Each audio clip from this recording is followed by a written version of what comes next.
হাদিস শরীফের অর্থ? হাদিস শরীফের অর্থ আকলিস দীনাকা ইয়াকফিকা আমানুল গানির অর্থ। হাদিস শরীফের অর্থ হাদিস শরীফের অর্থ তোমার মান ইমানকে খাঁটি করো, অল্প আমল ইনাজতের জন্য যথেষ্ট হইবে। 2 নম্বর দুই নম্বর হাদিস শরীফ তালাবুল ইলমি খায়রাকুম। খায়রুকুম মান তাআল্লামাল কুরআন ওয়া আল্লামাহু। হাদিস শরীফের অর্থ হাদিস শরীফের অর্থ তোমাদের মধ্যে সর্বোত্তম ওই ব্যক্তি যে কোরআন মাজিদ শিক্ষা করে।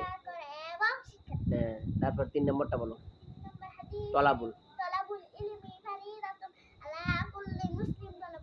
হাদিস শরীফে হাদিস শরীফের অর্থ দ্বীনি ইলম দ্বীনি ইলম তলব করা প্রত্যেক প্রত্যেক মুসলমানের উপর ফরজ। আসসালামু আলাইকুম।